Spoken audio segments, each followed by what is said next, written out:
Hi, everyone. Thank you for joining us today. I'm Marsha Butler, the webinar director at Advice Chaser. We're glad to have you here. And as you're coming in, and before I introduce our guest, I do need to do a little bit of legal housekeeping. Excuse me. Advice Chaser, the host of this webinar, is not a registered investment advisor. We cannot and do not give financial advice. Today's presentation is for educational purposes only and cannot be considered advice for any person's individual situation. Advice Chaser regularly hosts informative webinars such as this one, featuring a variety of knowledgeable professionals, many of whom are licensed advisors.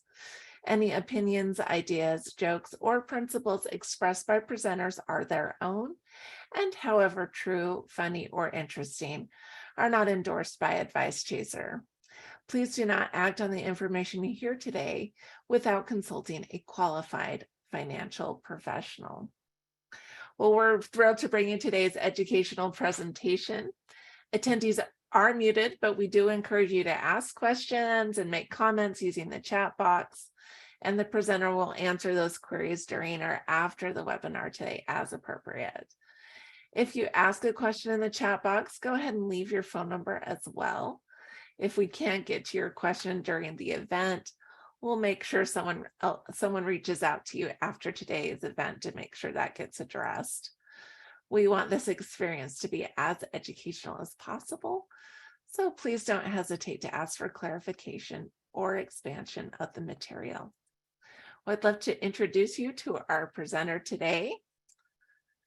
Josh Carter is our presenter today, and since starting his practice about a decade ago with Northwestern Mutual Wealth Management Company, Josh has specialized in working with people in the red zone of retirement to define, build, and enjoy prosperous lives in retirement. Josh's commitment to a planning first mentality gives his clients confidence when developing a plan to turn assets into income. Josh is a graduate of Florida State University with a double major in finance and business management and a minor in Arabic.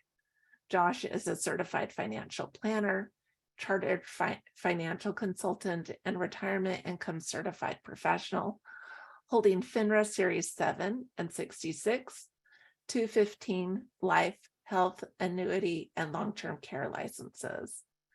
Serving clients in 19 states and every U.S. time zone. Please welcome Josh Carter. Hi there.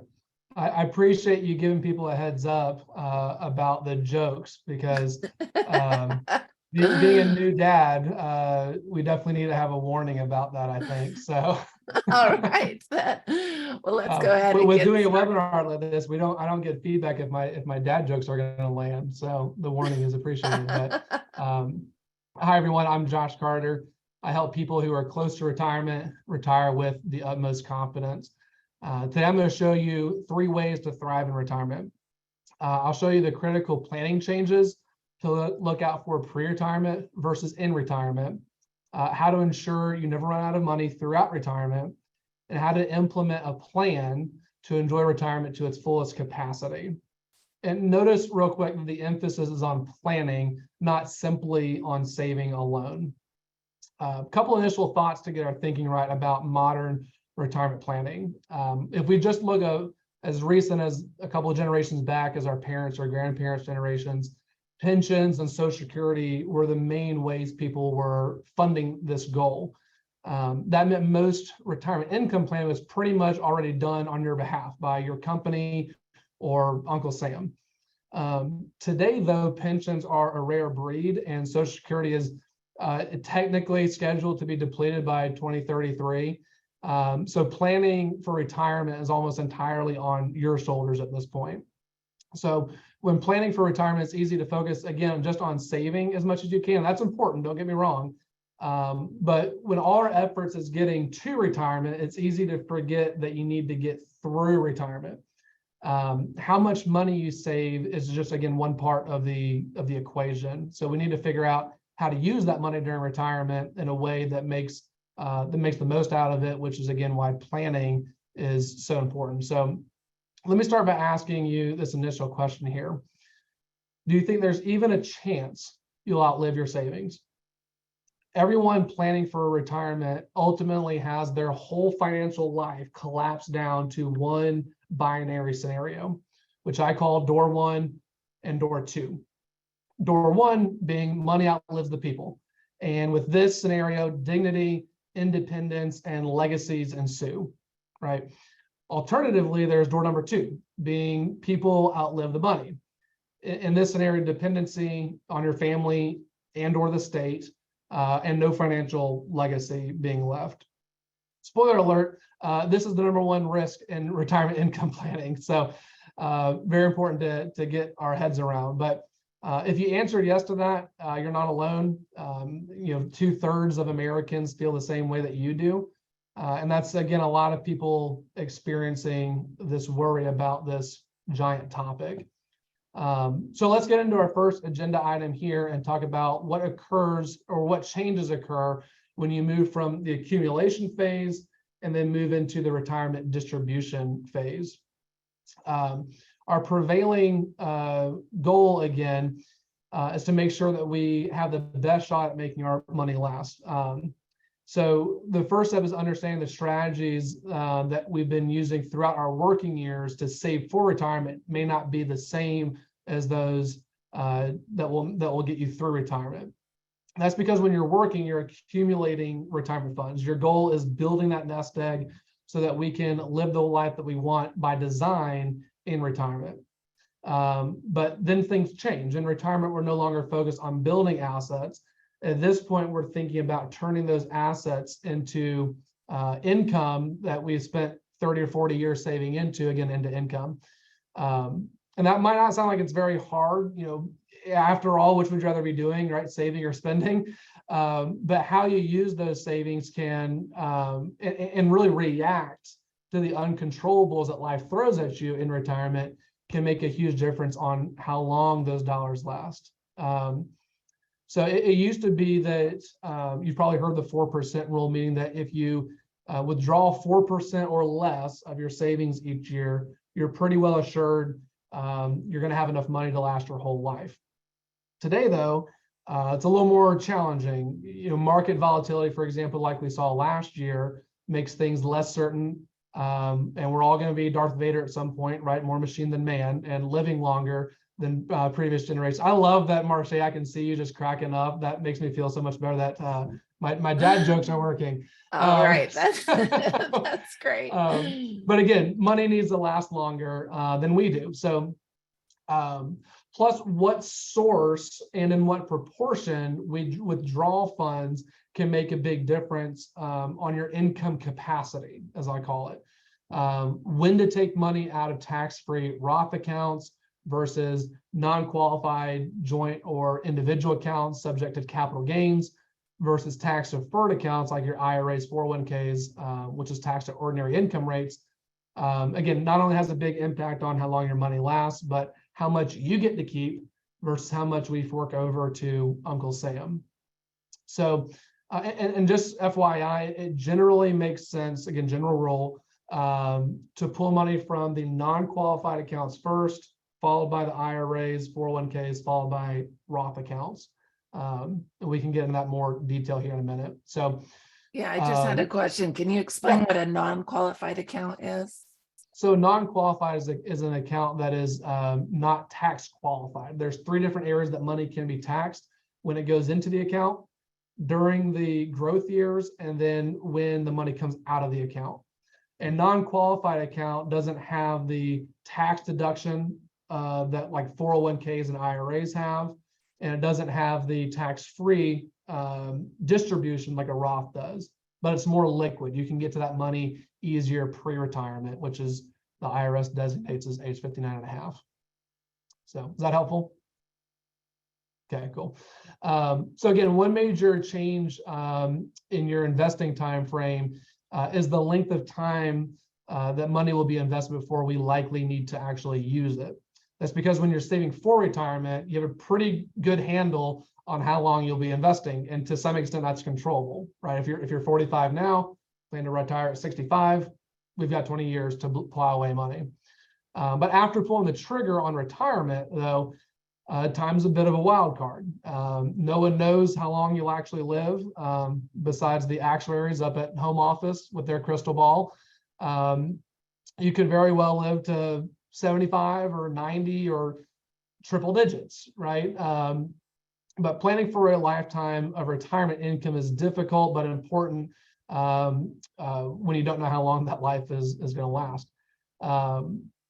So while saving for retirement, you're really trying to grow your savings as much as possible based in part on your risk tolerance. Your asset allocation, which is how your funds are distributed between the 9 different available asset classes, is set up to help you do that. Your asset allocation is incredibly important to have that nailed down. That is really the largest determining factor in the variability of your returns. In other words, how smooth your investment experience is through retirement. But after retirement, that changes too. Now your portfolio and asset allocation strategy are centered around income generation, according in part, again, to your risk tolerance.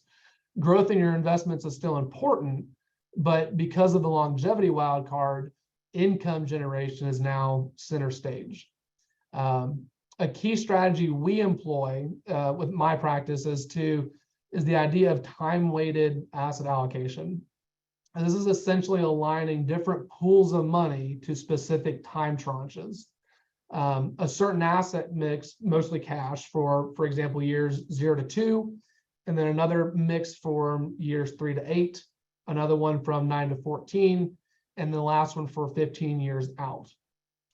Properly implemented, this strategy over the past 100 years would have meant that you have never had to sell a stock for a loss, which is a huge game changer for extending the life of retirement dollars, and really also ensuring sound sleep, because we have different dollars doing what they're supposed to do throughout retirement. So time-weighted asset allocation approach that I just mentioned almost entirely solves the next problem, which is the sequence of return risk.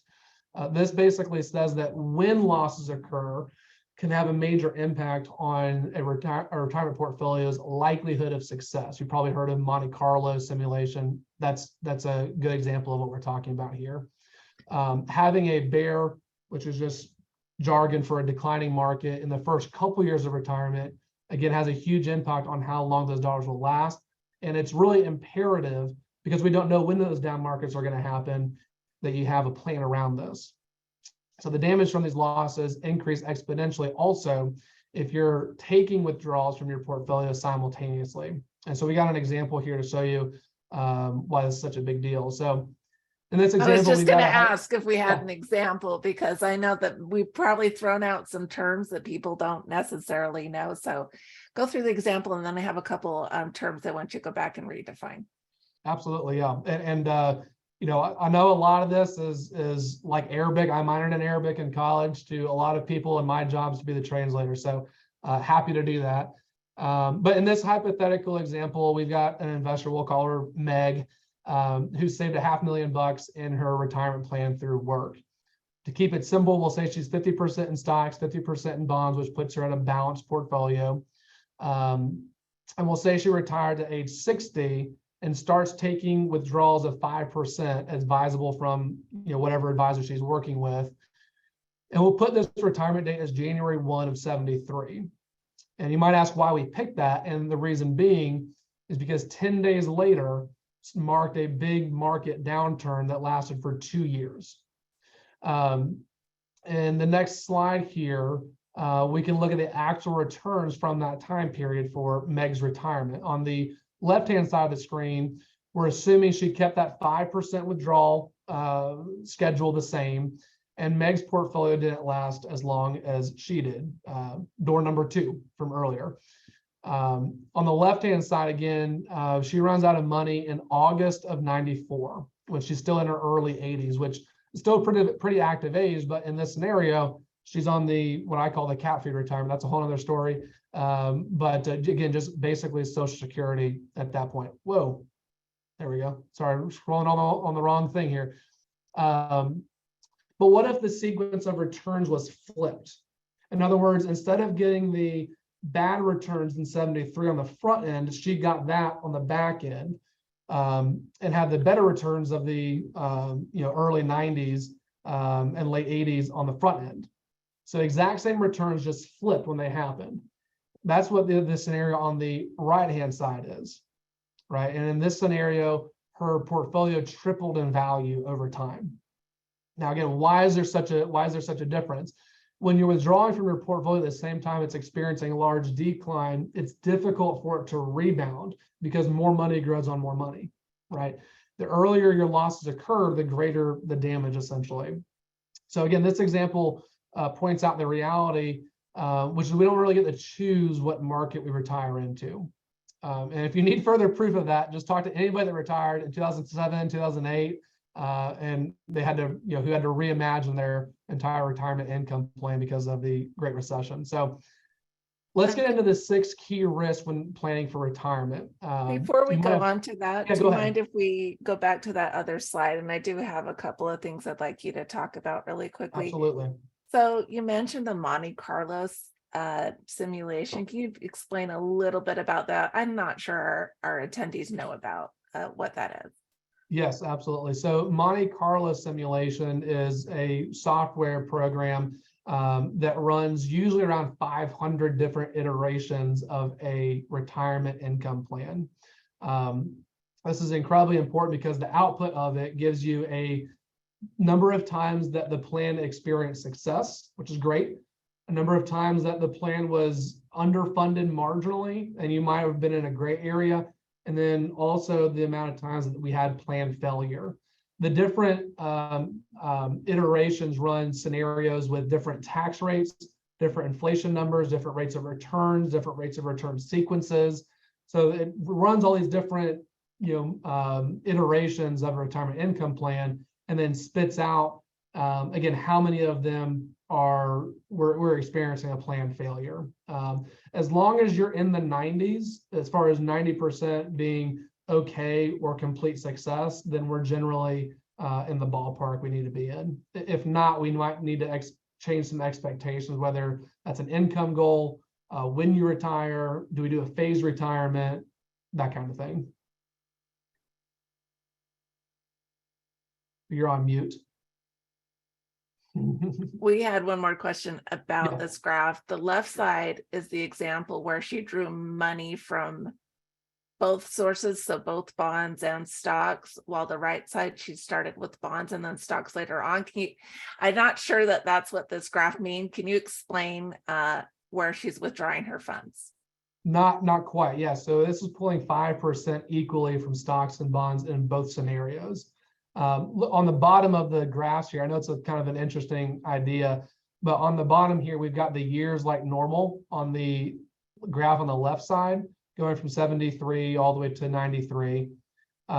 In the one on the right here, it's basically just flipping when those returns happen. So instead of getting the returns in 73 the first year, what if we got the returns of 94 up front, and then the returns of 89, and then 81, 77 when the first Star Wars movie comes out, 93 being our last year.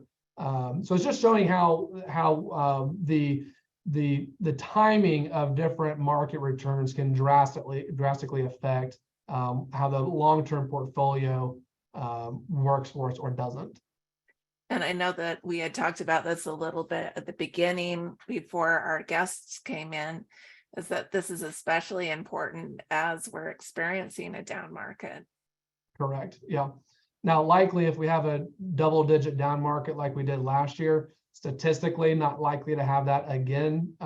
This year we should be in the clear for a couple of years. Again, looking at the rearview mirror, historically speaking.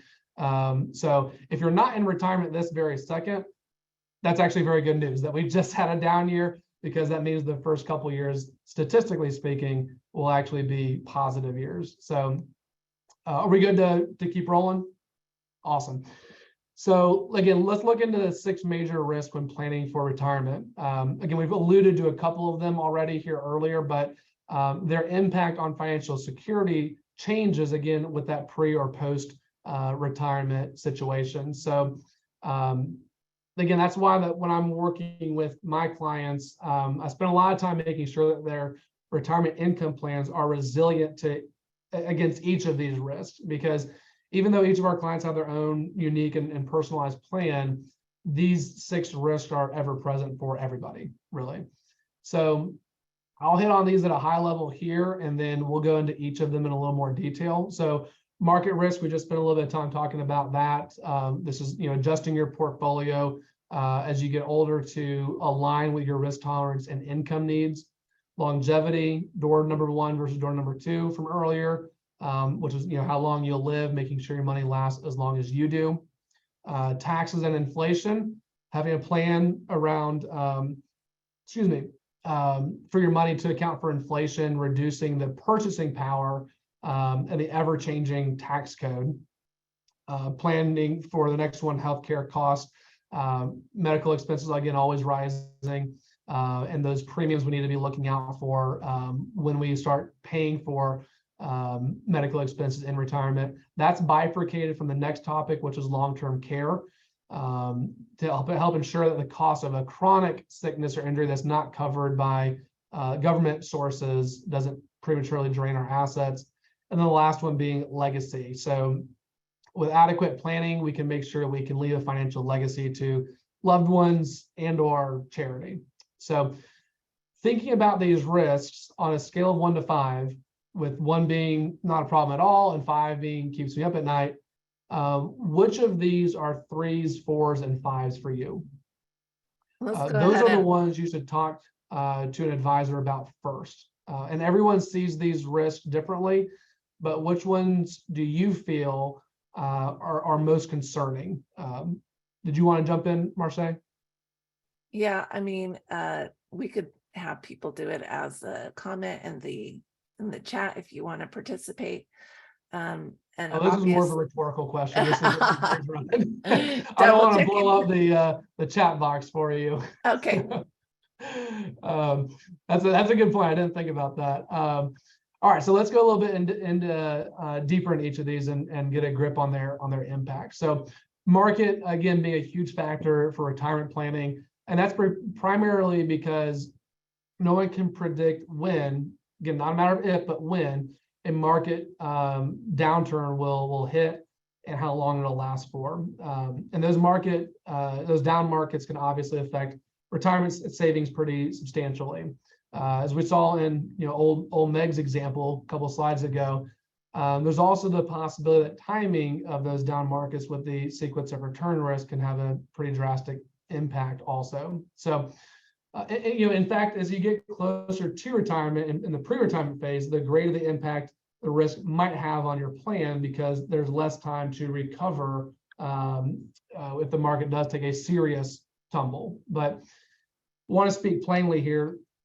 Market risk is always there, and you can't avoid it.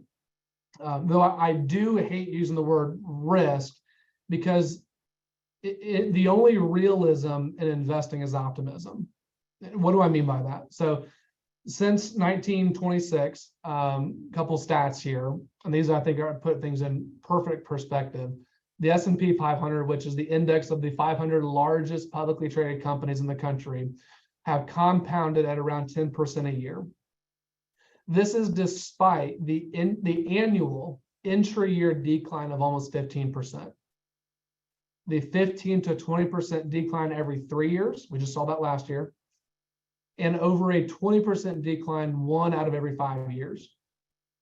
You only get to experience long-term equity returns by also experiencing this volatility. But here's the thing, volatility isn't the same thing as risk, any more than temporary decline is the same as a permanent loss.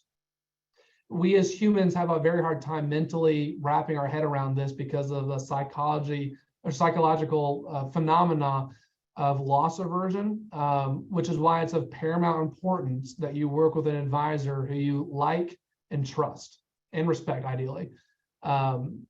If they're good at what they do, they'll ensure you have a plan to make sure you don't make the financially fatal mistake of selling when the rest of the financial world is screaming those 4 most dangerous words in investing, which is "this time is different." History doesn't exactly repeat itself, but it certainly rhymes. And in most cases, we've been here before. And last year, for example, is no different. All right, so one of the most important steps you can take to make sure your asset allocation and risk profile are aligned with your goals in dollars. That's incredibly important to have those two things in tandem and aligned together. Usually that means as you move through life, you gradually are going to shift your mix of investments. Another way to address market risk is to pay for essential expenses in retirement with money that isn't directly tied to Wall Street. So for example, you can earmark your Social Security benefits, a pension, maybe an income annuity to pay for your housing expenses, food, like basic food like groceries, not dining out, and other necessities. This can help ensure your non-negotiables are consistently met regardless of market conditions. We already talked about the importance of that cash reserve as a dedicated bucket within the time-weighted asset allocation approach for those 2 years of expenses that we need for income from that are not covered from guaranteed income sources. Again, this will help ensure that we don't have to sell portfolio holdings during a market downturn when prices are depressed. We always want to be selling from a position of strength, in other words. The second key for retirement risk is your own longevity, as we talked about. Here are the stats here in the US. 50% of men age 65 today will live beyond age 88. For the ladies, it's 50% chance of living over 90. And if you're married, there's a 50% chance that one of you will live past age 94. That's a long retirement, which in a lot of ways is great. But it does create its own set of challenges too, because your retirement savings need to cover, again, expenses for a longer life. So how long do you plan for? In my practice, we plan for a minimum of age 90, but we need to make sure that the income plan really goes the distance and need to take into consideration the real possibility of 95 or even longer. You could actually end up retiring longer than you worked in some cases. But here's some tools to help manage that particular risk. We want to match up guaranteed sources of income with expenses to start. Social Security being one of them, promises to pay some benefit for as long as you live, and it's indexed. But that monthly benefit generally isn't enough. For the average American, Social Security only covers 40% of a couple's retirement income need. So with that being known, optimizing this income stream is extremely important, which usually does come down to when you choose to start taking Social Security.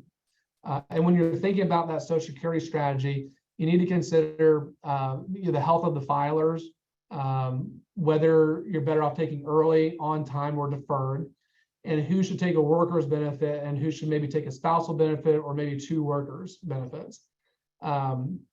The typical break-even age, by the way, is around 77 or 78. In other words, the actuaries at the Social Security Administration literally write the formula where if you live past age 77 or 78, it's better to defer than to take early or on time.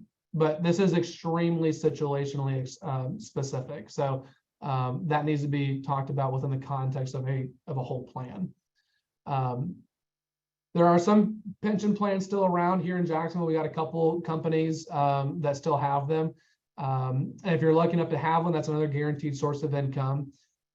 Choose the income option, though, being a single life option, joint 50% survivor, joint 100% survival. That's also critically important. A pension optimization strategy might be worth considering for you to get the highest income option, or at least bump up your income option to the next highest payout. Annuities can also be a solution for longevity risk.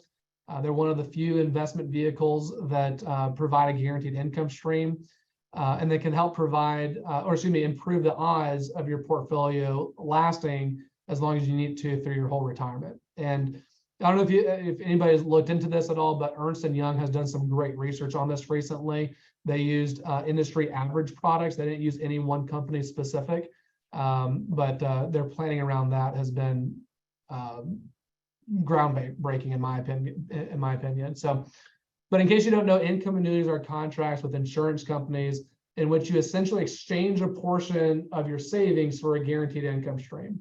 And it's effectively like buying your own pension. So, all right, inflation and taxes, definitely a significant risk to retirement.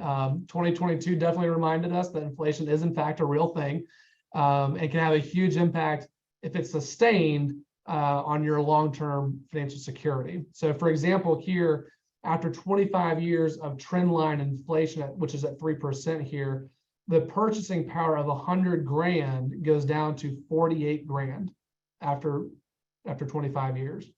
Said another way, if it takes 100 grand to support your lifestyle today, it would take over $200,000 to support that same lifestyle, in your 80s, basically, 25 years later. So best strategy, in my opinion, to combat this is to keep a meaningful amount of extraordinarily diversified stocks in your portfolio, both domestic and international, to help protect your purchasing power in retirement. Again, stocks have historically a 3 times the returns needed, the growth needed to outpace inflation over the long term. And remember, this is important, currency isn't money. The $20 bill in your pocket, that's just paper, and it's losing a little bit of value every day to inflation. Money is defined as purchasing power. In other words, even if you perfectly preserve your principal, but your cost of living doubles over time, you'll have lost half your money to inflation. So one great way to combat this is, if possible, working with an advisor on a strategy to see if it makes sense to delay Social Security until age 70. That really helps. That'll provide you with the highest monthly benefit, because each year you delay past full retirement age, you'll get an 8% simple interest increase in the payout, not including the indexing. Social Security is, again, one of those few sources that has an automatic provision for periodic adjustments for inflation. So rising prices, again, aren't the only thing that's a risk to retirement. Taxes definitely do that. And for a lot of my clients, taxes are their single largest annual retirement expense. All that money, for example, that you socked away in your tax deferred 401k IRA, that money is fully taxable at ordinary income rates in retirement. And you can consider, essentially, that being known, that a certain percentage of that account is Uncle Sam's. Basically, you don't own it. 25% of it, or whatever it is, really goes to the government. So, and once you reach age 72, we have required minimum distributions, or RMDs. Those start to kick in. This is when Uncle Sam compels you to take a certain amount out of your taxable accounts, really just because they want that tax revenue. It's been deferred all these years. They need to get something out of this account that's been tax sheltered for you. This could push you into a higher tax bracket for longer, which is why it's important to consider some tax strategies like Roth conversions, pre-RMDs kicking in at age 72. So between retirement age and age 72, what makes sense for some people is to take money out of those non-qualified accounts, which are taxed at long-term capital gains rates generally, and then do Roth conversions, because that will put you in a lower tax bracket. This can help reduce RMDs in the future, because everything you move out of the traditional IRA world into the Roth world during that time frame will lower the amount that's in that IRA world, and will therefore lower the RMDs that we're required to take. So more on that later here. So again, though, planning is the solution for combating and addressing these issues. When many retirees that we work with have a lot of different taxable accounts, tax deferred accounts like the 401ks, as we mentioned, tax-free accounts like Roth accounts, choosing, again, which to tap into and when, again, can have a big difference on how long money lasts. There's no set in stone answer. It really generally depends on the specific situation and expected tax rates in the future. Or if you're in a super high tax bracket now, expected to be in a lower one in retirement, there's some important planning to be done there, like maybe a mega backdoor Roth, something like that. But being in a historically low tax environment right now, in a country that has $31 trillion last I checked of national debt and $100 trillion of unfunded liabilities, which direction do you think taxes are likely headed in this country? Especially as soon as 2026, when the Tax Cuts and Jobs Act sunsets. Another idea that people just aren't aware of that own this type of account, with permanent life insurance, the cash value inside of those plans can help fund part of retirement. A lot of people don't know that, even though generally life insurance is used for purchasing during your working years to protect your family if you pass away prematurely. The cash value inside of permanent plans, permanent bifurcating down into whole life or universal life policies, that allows you to take money out through withdrawals and loans. The death benefit is almost always passed on to your heirs or charity, whoever it is, tax-free, unless you're a business owner, you've been deducting the premiums as an executive compensation plan, something like that. So this can also be structured as a non-market asset, which can be a great source of funds if and when the market does take a turn. So long story short, though, tax positioning is complicated. You want to work with, have a tax advisor as part of your team, and again, balancing that with the financial advisor piece as part of your decision-making team. So, all right, fourth risk is healthcare. Again, we're all living longer. Medical expenses are always going up. Combining that with fewer and fewer employer-sponsored health plans for retirees, government benefits being limited, these expenses can become a huge concern for anyone planning for retirement. Of course, there's Medicare if you're 65 or over, but that's not the magic bullet many people think it to be. In fact, Medicare isn't completely free. There's kind of an asterisk with that. Most people pay a premium for Part B coverage, for example, but because these are essential expenses, all your healthcare costs need to be factored into your budget looking into retirement. Let's see here. So how do we deal with this issue? Before you choose a Medicare plan, be sure to understand what you're actually getting and not getting. Pay attention to deductibles, co-pays, co-insurance, and out-of-pocket limits, especially, and the physician network. Make sure you're getting the physicians that you need in retirement. You also want to make sure you have a participating pharmacy too, that's close by. Just as important, including medical care costs as part of your retirement budget, the same way you do for housing, food, clothing. Again, those we'll consider this essential expenses. The amount you budget for medical expenses should also include to cover the premiums, the co-payments, the out-of-pocket, as we talked about, the over-the-counter medications, and all dental, glasses, eyewear, hearing aid, because those types of expenses aren't typically covered by Medicare at all. So again, we need to have those dollars earmarked for that and set aside for those potential expenses. So we've got an example here too to put some concepts to paper. So Medicare Part B for most people around $170 a month. Medicare supplement plans vary widely from region to region, so we picked an average here around $100. D for drugs, that's around $50 a month, but also varies. And we also have in here an out-of-pocket cost, because remember, Medicare is a copay and deductible plan. You'll pay some amount every month for these types of expenses. Also, there's items, again, that we talked about earlier that aren't covered, dental, vision. We need to have that as part of our regular monthly expenses, or at least on an annual basis. So we assume $50 to $100 a month for that. So that means that the total comes out to $370 to $420 a month, or annualized $4,400, or just over $5,000. And by the way, I almost always recommend people get Part B and D.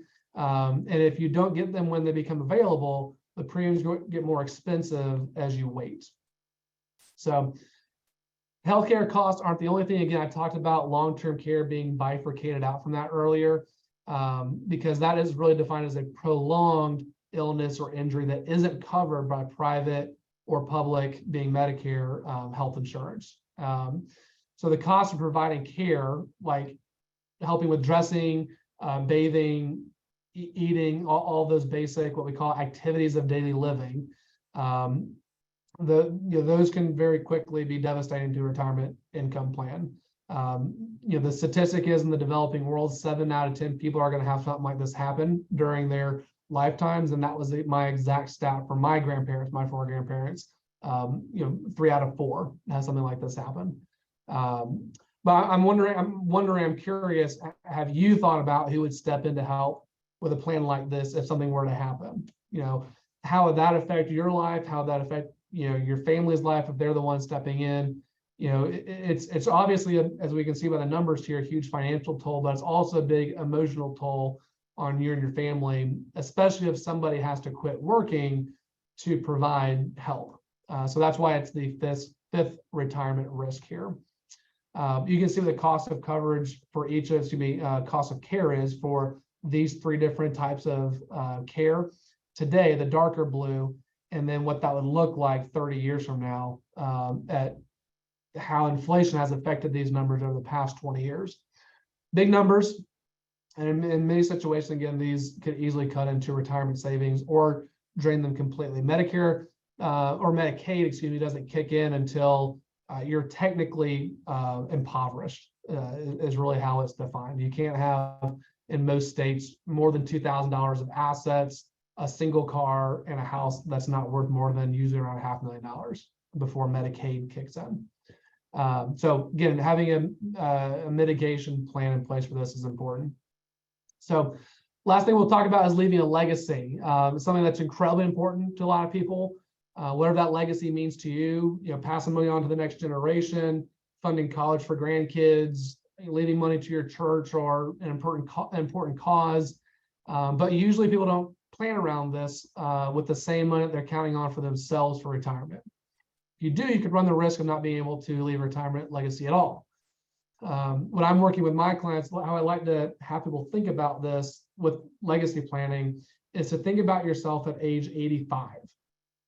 Think about your kids, your grandkids at that point, your old alma mater, right? The nonprofits that you are volunteering or plan to volunteer at. Ask yourself, thinking in that mindset, what do I want to leave them? And how do I want to be remembered? Those are the 2, I think, most important questions when thinking about legacy planning. So how do we balance legacy planning that you need for, that you want to have for the future, but with the needs that you have for yourself? And the answer is to plan around it, right? 2 quick tax efficient ideas for this, if this is on your heart and mind, are qualified charitable distributions once RMDs kick in. And then also gifting highly appreciated stock. As always, consult your tax advisor to make sure it's right for you, but those are 2 bang up ways to make sure we can have the impact that we want. So before we get into the next agenda item, let me ask you this question here.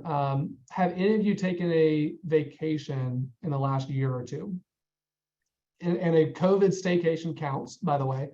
How much time did you plan on spending, or how much time did you plan planning that trip? How much time did you spend planning that out? There we go. I finally said it. Picking the right location, weighing out how you'll get there, because that's been difficult with COVID for some people.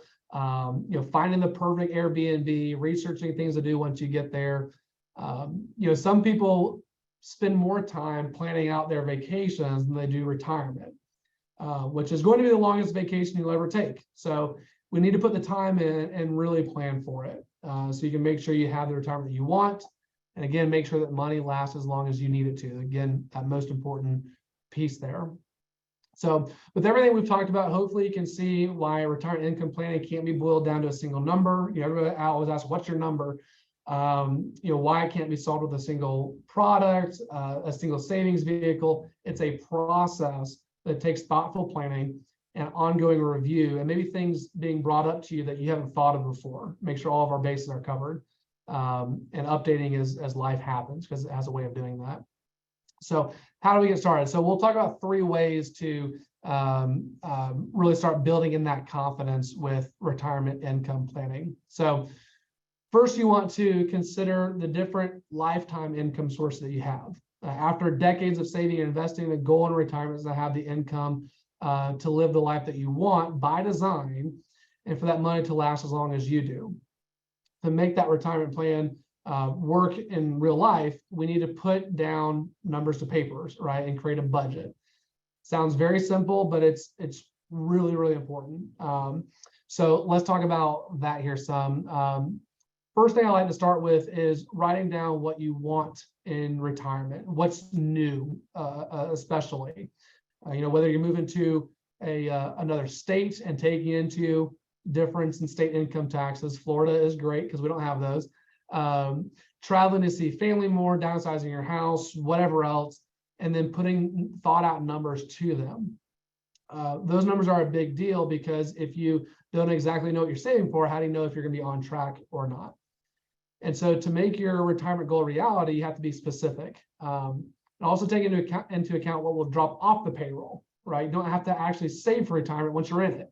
For example, the kids are hopefully off the payroll, and maybe the house is paid off or close to it. Good strategy again for creating a budget is to dividing the line items into two categories. One being essential, the non-negotiables like property taxes, Medicare premiums, other insurance premiums like car insurance and basic groceries. And then one for discretionary items, being the nice to haves, things that make retirement so sweet, but aren't necessities in life, like a wine subscription, a fifth wheel, spoiling grandkids. But please note, don't forget to include your spouse in this conversation. You'd be surprised to find that you have very different definitions of what's essential and what's not. So, but once you're agreed on a list of needs versus wants, we need to put cost next to each of those and then match up to fixed income sources. And your advisor, whoever you pick, should have a great template for organizing this so no expenses slip through the cracks. Most retirees have and rely on multiple sources of retirement income, but don't know how they all fit together, right? Social Security and pensions, like we've talked about, probably have those, at least one of them.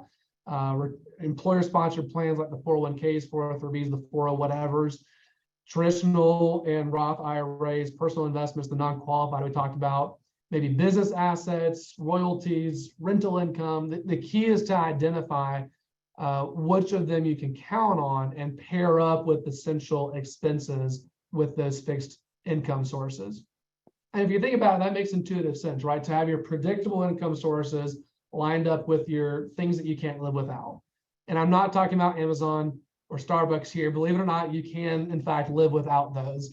But after those critical expenses are covered, your remaining income it needs to really come from somewhere else, and being the investment accounts, that kind of thing. And it's easier to line those up because those discretionary expenses are a lot easier to adjust in the budget if need be.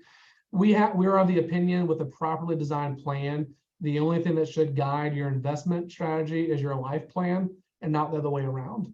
So again, if we have with that time-weighted asset allocation approach, we have different dollars assigned to different time periods.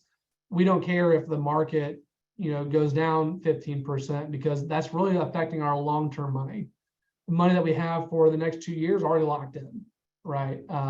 And we don't have to worry about what might happen on Wall Street in the short term with that strategy. So, so once we've identified that gap, again, what's next? You'll want to look at those other income sources that to draw on that we talked about. I love this graphic because I think it really shows how we can turn the nozzles off. These are little faucets here on these different accounts. We can turn those off. If we have a big tax here, for example, we can lessen the amount from the 401k, pull some money out of Roth dollars, or we have our mailbox money here, as I call it, from Social Security and pensions and annuities. But again, at the top here, we've got pre-retirement income. I'm going to take you through this whole thing. Hopefully, you're saving a good part of that now during the pre-retirement phase into one of these 5 different buckets. All those assets can be converted into income, but only these 3 on the left-hand side can be considered guaranteed income sources. My dad, for example, big real estate guy, he's got 17 doors, as he calls them. That really doesn't count as guaranteed, because if you ask anybody that has tenants, people move, people bail, you can't renew the property for a period of time. It's kind of a midway point between these two. But again, these are things that we want to line up with our non-negotiables typically, the only three that guarantee income for life. So next thing we'll talk about is protecting assets. So an efficient plan addresses both offense and defense, as I call it, and it's important to strike the right balance between the two. And so that's why this is kind of our second piece here.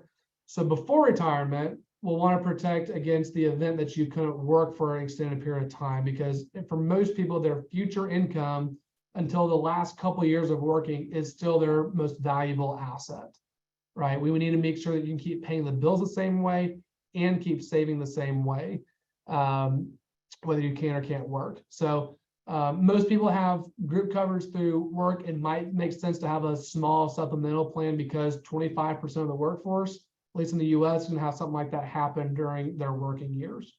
And we need to have the right amount of coverage to make sure that we're not dipping into retirement savings prematurely, to help you get through that tough time. So offloading that risk from your shoulders is generally a good idea. During retirement, we talked about long-term care and how that can be a big risk for retirement. Having a contingency plan in place for that really helps protect that nest egg that you've built. So disability pre-retirement, long-term care in retirement, that helps set your savings capacity pre-retirement, keeps paying the bills the same way. Long-term care protects that nest egg that you spent, again, 30, 40 years saving up, and helps maintain independence too. Last thing is the idea of, again, legacy we talked about a minute ago. For a lot of people, this gets more important as you get older. Unfortunately, for most people, when they start thinking about leaving a legacy, when they're gone, it's usually the same time they start worrying about running out of money. So one simple solution, the most simple solution is, if you're insurable, is a permanent insurance plan, whether it's, again, whole or universal life. People generally buy life insurance for one of two reasons: estate creation or estate enhancement. Estate creation is going to be during the time during your working years to create a windfall for your family tax-free in case you pass away prematurely. This is replaces what we call human life capital. That's what we call in the business here, that you would have otherwise created. Estate enhancement is typically centered around estate planning, and those, on average, estate, the exemption threshold and the tax rate, or the tax rate, one of those change on average every other year. I don't know if people are aware of that or not, but this can help with that legacy planning and generational impact. Permanent insurance can help specifically with the estate enhancement side, because, again, the cash value can be used to, during the funding period of retirement, or excuse me, the taking money out of retirement phase, to make sure we don't have to pull money out during a down year.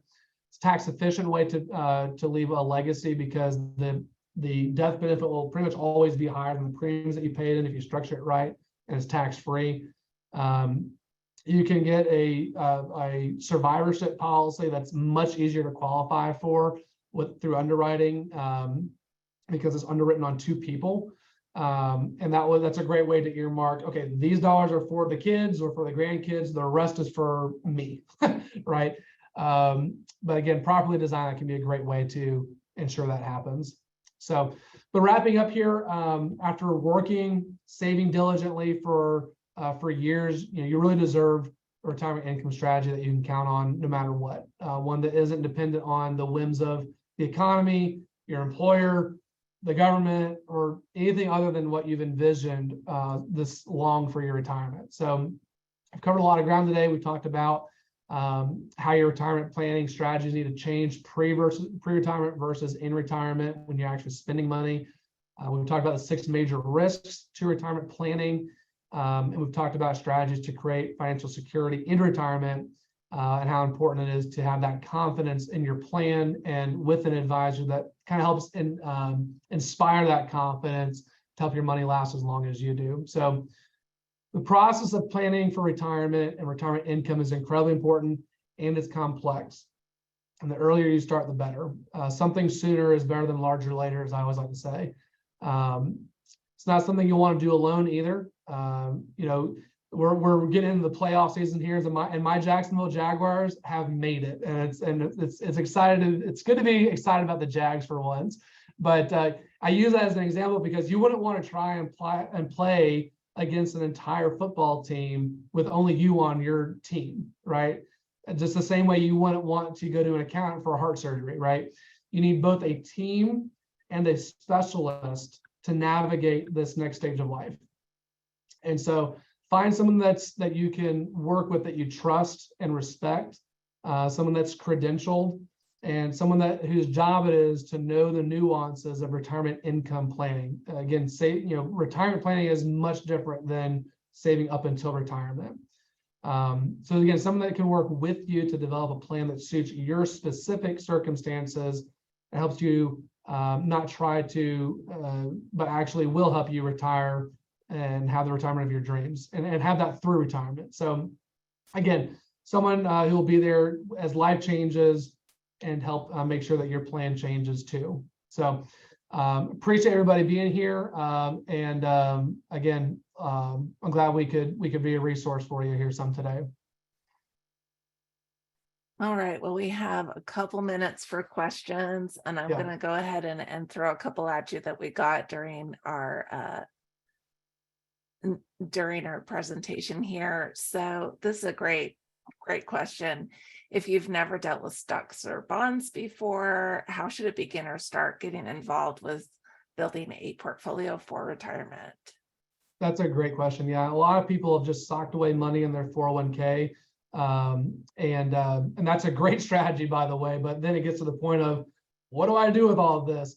I would say having understanding how the market has worked through different times of crises, understanding that the only, if you look at the market over the long term and understand how that works, having a good teacher to explain how that works, that's going to take a lot of fear away from this big scary thing of the market. Because financial journalism, they get their money off of fear, really, and they make things sound a lot worse than it is. I've got this chart in my office here. It's right behind my computer screens, and it's got the market over time, and every year it has the latest sky is falling narrative. And if I read a couple of these here, massacre in Cambodia, energy crisis, oil embargo, Iran hostage crisis, 9/11, there's always going to be something that will create fear. But again, the only realism in investing is optimism, because human ingenuity, we're always innovating, we're always improving things. And that's going to, the companies that create those innovations are always going to be something that's going up in one direction. But again, this graph in my office is completely overshadowed by this mountain of wealth that's growing over time. So. All right, here's another question. I wanted to make sure that we covered it. You didn't cover anything about saving for college education for the kids. I know that this is mostly focused on retirement. Can you touch on that really quickly? Yeah, that really depends on what options we want to have. With saving for college, it comes down to private or public, in-state or out-of-state, right? And so if we want to have the kids or grandkids have options, then we really need to look at like a 529 plan. So they can go to out-of-state private or in-state public without any kind of restrictions. Because in Florida here, a Florida prepaid plan, a lot of states have prepaid plans.